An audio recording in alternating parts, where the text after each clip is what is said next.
নমস্কার বন্ধুরা, tasty table চ্যানেলে সকলকে স্বাগত। নিয়ে চলে এসেছি আজকে একটা চিকেনের রেসিপি।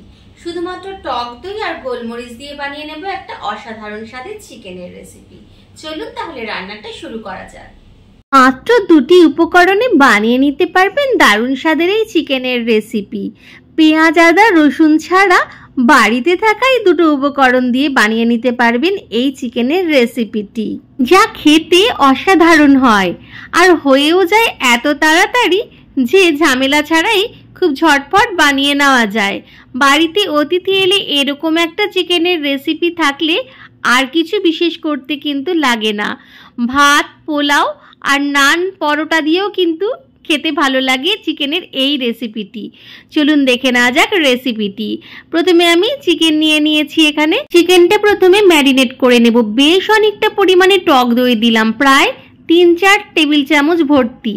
দিলাম আদা রসুন বাটা, এটাও দিলাম 3.5 চামচ মতো।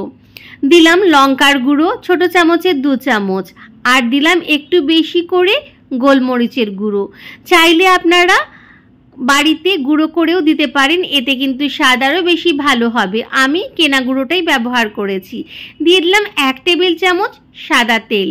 খুব ভালো করে সব কিছু মাখিয়ে নিচ্ছি। মাখিয়ে নিয়ে এটা রেখে দেবো আধ ঘন্টা থেকে 40 মিনিট। চাইলে এর থেকেও বেশি সময় রাখতে পারেন, কিন্তু আধ ঘন্টা 40 মিনিট রাখলেই যথেষ্ট। খুব ভালো করে মাখিয়ে নিচ্ছি সব কিছু। এইবারে একটা ঢাকা দিয়ে রেখে দেব। তারপর চলে যাব পরবর্তী পর্যায়ে। একটা কড়াইতে প্রথমে আমি সাদা তেল দিয়ে নিয়েছি। দেখুন তেলটা কত অল্প দিয়েছি আমি। যেহেতু দই দেওয়া আছে তাই বেশি তেলের প্রয়োজন নেই। তেল গরম হলে এর মধ্যে দিয়ে দিলাম 1 টেবিল চামচ মতো চিনি। চিনিটা একটু রং ধরে গেলেই এর মধ্যে দিয়ে দিলাম বেশি করে কাটা পেঁয়াজ কুচি।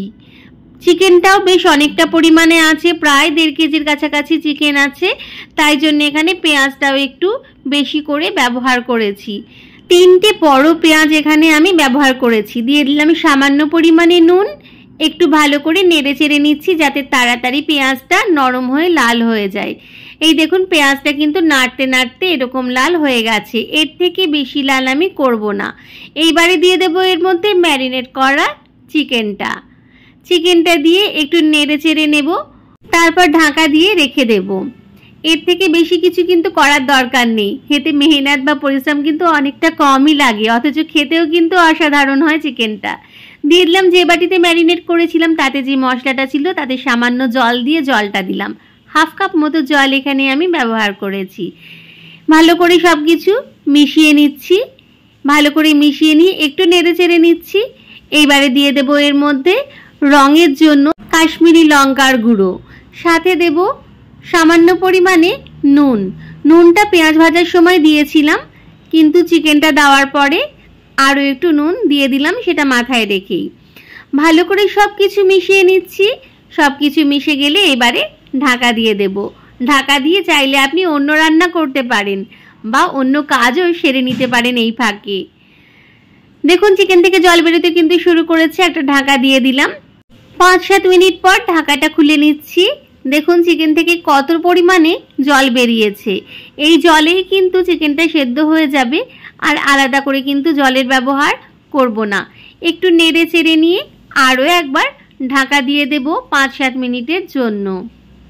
5-7 মিনিট পর ঢাকাটা খুলে নিচ্ছি। এইবারে চিকেনটা দেখেই বোঝা যাচ্ছে প্রায় কিন্তু চিকেনটা হয়েই এসেছে।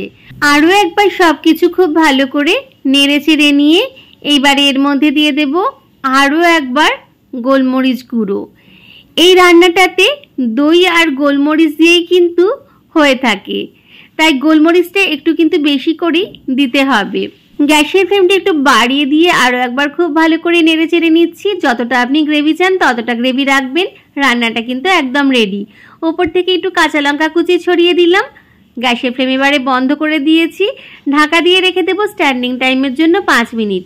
5 মিনিট পর ঢাকা খুলে আরও একবার কাঁচা লঙ্কা কুচি ছড়িয়ে পরিবেশন করুন তন্দুরি রুটি, নান, পরোটা, ফ্রাইড রাইস, পোলাও, যে কোনো কিছুর সাথে। রেসিপিটি ভালো লাগলে অবশ্যই একবার বাড়িতে বানিয়ে দেখুন।